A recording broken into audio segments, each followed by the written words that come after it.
할렐루야. 오늘은 10월 10일 금요일입니다. 오늘도 말씀을 하루 시작하는 신내교회 모든 성도님들께 하나님의 은혜와 평강이 가득하길 소망합니다. 오늘 우리에게 주신 하나님 말씀은 역대하 22장 1절 말씀입니다. 제가 봉독하겠습니다. 예루살렘 주민이 여호람의 막내 아들 아하시야에게 왕위를 계승하게 하였으니 이는 전에 아라비아 사람들과 함께 와서 진을 치던 부대가 그의 모든 형들을 죽였음이라. 그러므로 유다왕 여호람의 아들 아하시야가 왕이 되었더라. 아멘. 우리가 영화나 드라마를 볼 때 재미를 느끼는 이유는 그 이야기 속 주인공에 몰입하기 때문입니다. 그래서 우리는 악이 득세하고 주인공이 공경에 처하면 마음이 무거워지죠. 그래서 걱정을 하고 때론 눈물도 흘립니다. 그러나 아무리 주인공이 어려운 상황에 처했다 할지라도 우리는 영화나 드라마 보기를 멈추지 않습니다. 가슴이 아프다고 TV를 끄지 않죠. 왜냐하면 주인공을 죽지 않는다는 걸 알기 때문입니다. 주인공을 믿기에 우리는 계속해서 봅니다. 그런데 사실 주인공을 믿는다는 것은 그 이야기를 쓴 작가를 믿는다는 것입니다. 왜냐하면 모든 이야기의 시작과 끝은 작가이기 때문입니다. 세상엔 대단한 작가들이 많습니다. 그러나 우리가 알고 있는 분과는 비교조차 할 수 없죠. 바로 그분은 우리 하나님이십니다. 작가신 하나님을 알고 있다는 것은 그 자체로 우리 인생의 치트키입니다. 왜냐하면 하나님을 알 때 우리는 알게 되기 때문입니다. 내 인생이 결국 선하게 인도될 것이라는 사실을. 그래서 그리스도인의 인생은 축복받은 인생입니다. 우리는 해피엔딩인 줄 알고 삶을 살아가기 때문입니다. 그러나 오늘의 말씀엔 하나님을 작가로 인정하지 않은 왕이 나옵니다. 1절의 말씀입니다. 예루살렘 주민이 여호람의 막내 아들 아하시야에게 왕위를 계승하게 하였으니 이는 전에 아라비아 사람들과 함께 와서 진을 치던 부대가 그의 형들을 죽였음이라. 그러므로 유다왕 여호람의 아들 아하시야가 왕이 되었더라. 아멘. 1절의 말씀은 아하시야가 왕이 되기 전 아라비아 사람들에게 그의 형들이 모두 죽였다고 말합니다. 그의 형들이 죽게 된 것은 그의 아버지 여호람 때문입니다. 아하시야의 아버지 여호람은 아합의 딸 아달랴와 결혼해 아합 집안의 우상과 악을 온 유다에 퍼뜨렸습니다. 그리고 이에 더해 그는 동생들을 모두 죽여버립니다. 왕권을 강화한다는 목적으로. 그리고 그 결과가 읽은 1절의 말씀인 겁니다. 하나님께서는 남유다에 심판을 주시는 것이죠. 왕자들을 죽임으로. 그러나 다른 이들에겐 심판이었겠지만 이 혼자 살아남은 아하시야에겐 이 모든 일이 나쁜 것만은 아니었습니다. 남유다엔 이미 왕이 되기 위해 또 왕권을 굳세게 하기 위해 칼바람이 불었던 흔적이 수차례 있었습니다.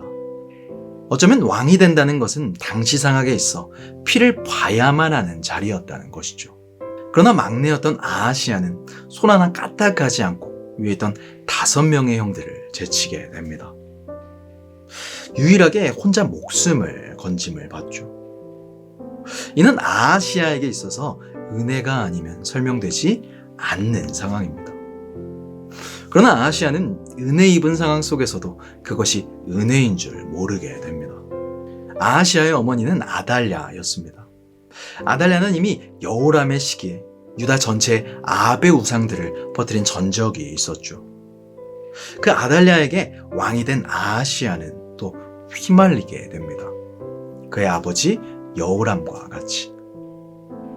우리는 삶을 살아가다 보면 우리 인생에 작가를 잃어버릴 때가 너무나 많습니다.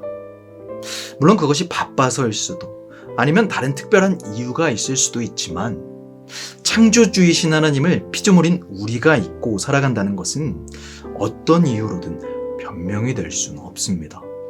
생각해보면 우리는 늘상 하나님을 잊고 살아갈 때가 많습니다. 내가 처한 상황에 내가 맞닥뜨린 현실에 하나님을 빼놓고 생각할 때가 많죠. 만약 아하시야가 자신이 처한 상황이 하나님께서 주시는 메시지임을 알았다면 그는 아달랴에게 휘둘리지 않았을 것입니다. 오히려 하나님께 돌아가는 선택을 했겠죠. 그러나 그는 자신이 처한 상황과 하나님을 무관하게 생각했습니다. 그리하여 그의 어머니의 말대로 행동하다 결국 망하고 맙니다. 선물처럼 얻게 된 왕위를 1년 만에 잃어버리게 되죠. 성도 여러분, 우리도 우리 삶 속에 찾아오는 그 다양한 사건과 상황 앞에 하나님을 잊고 살아갈 때가 많지 않습니까? 하나님께 내 삶을 의뢰하기보단 내 인생의 어떤 영역에만 하나님을 인정하고 있지는 않습니까? 우리는 모든 순간 하나님과 연결되어 있습니다. 우리의 인생을 써내려 가시는 분이 하나님이시기 때문입니다. 하나님께서는 계획하셨던 대로 아합의 아들 요람과 아합의 길을 걸었던 아하시아를 예후의 손에 넘기십니다. 아합의 길을 걸었던 모든 자들을 진멸하시죠. 그러나 하나님께서는 아하시아를 남기셨던 것과 같이 아달랴가 다윗 왕조를 멸망시키려 할 때 요아스를 남겨두십니다.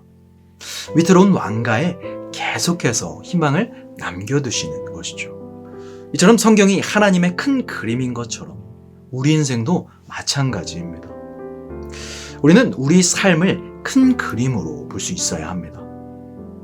우리 인생에 찾아오는 모든 사건들이 그냥 지나가는 사건인 양 넘어가는 것이 아니라 하나님께 물어야 합니다. 이 일을 통해 하나님께서 내게 말씀하시고자 하시는 것이 무엇인지. 그렇게 묻고 대답하는 그 과정이 그리스도인의 삶입니다. 우리는 어쩌면 그 누구보다도 인생을 쉽게 살아갈 수 있는 사람들입니다. 알파와 오메가이신 하나님을 알기 때문에, 그분이 내 삶을 써내려 가신다는 사실을 알기 때문에. 그러나 그런 삶의 시작은 내 삶의 모든 영역에서 하나님을 인정할 때 시작됩니다. 간절히 바라기는 내 주변의 사람들, 가족, 친구, 동료의 말에 귀를 기울이는 것이 아니라 하나님께 귀를 기울이는 저와 모든 성도님들이 되시길 바랍니다. 또 내 삶에 벌어지는 모든 일들 앞에서 하나님의 뜻을 구하는 저와 모든 성도님들이 되시길 간절히 바랍니다. 주님이 가르쳐주신 기도로 마치겠습니다. 하늘에 계신 우리 아버지여, 이름이 거룩히 여김을 받으시오며 나라가 임하시오며 뜻이 하늘에서 이루어진 것 같이 땅에서도 이루어지이다. 오늘 우리에게 일용할 양식을 주시옵고 우리가 우리에게 죄 지은 자를 사하여 준 것 같이 우리 죄를 사하여 주시옵고 우리를 시험에 들게 하지 마시옵고 다만 악에서 구하시옵소서. 나라와 권세와 영광이 아버지께 영원히 있사옵나이다. 아멘.